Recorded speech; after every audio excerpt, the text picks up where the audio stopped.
এটা অত্যন্ত গম্ভীর বিষয়। ভারত সরকার বিষয়টার উপরে সংজ্ঞা নিয়েছে।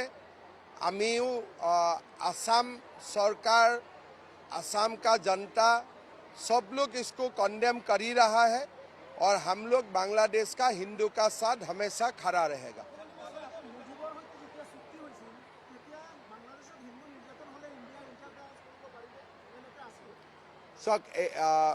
এই ব্যাপারটা ভারত সরকারের ব্যাপার, আমি বলা ঠিক হয় না। কেন বিদেশ সম্পর্কীয় নীতি ভারত সরকার তৈরি করে, রাজ্য সরকার করে না।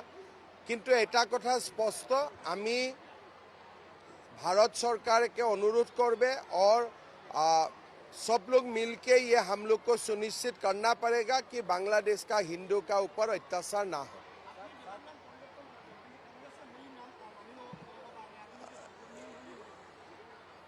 एटू तो श्रीभूमि हो गल, किन्तु कांग्रेसक अलपमान ट्यूबलाइट ना लाहे लाहे जलिब, गतिके जलातो तो जलिबई, अलप लाहे लाहे जलिब। আজি সকলে উৰুকাৰ দিনা ফূৰ্তি কৰিব লাগে, ঘৰত পৰিয়ালৰ সৈতে, ডাঙৰৰ সৈতে, সৰুৰ সৈতে লগ লাগি আজি মিলা মিছাকৈ ভাত খাব লাগে। এইটো পৰম্পৰা। ইয়াতে মকৰ সংক্ৰান্তি, তাতে বিহু, আজি ভাল কৰি পালন কৰিব লাগে। আজকে আমি পলিটিক্সের কথা বলতে চাই না। পোর্টালটা অলমোস্ট তৈরি হয়ে গেছে, যে কোনো দিনেই খোলা যাবে। এটা যারা কোয়ালিফিকেশন আছে ওনা আপগ্রেড হবে। একটা ওনার জন্য স্পেশাল টেট করার কথাটাও আমি বিচার করব।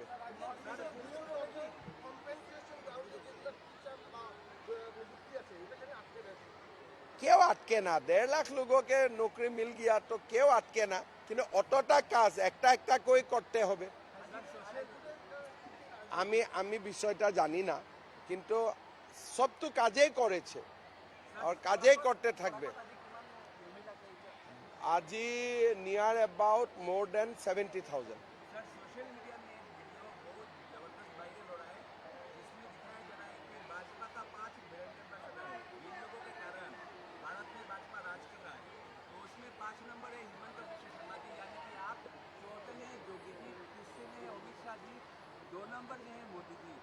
नंबर 1 में दिखाया गया है कि राहुल गांधी जी। तो हम तो हमेशा बोलता हूं कि जब तक राहुल रहेगा तब तक बीजेपी हमेशा आराम से चुनाव जीतेगा। 15 ফেব্রুয়ারির পরে।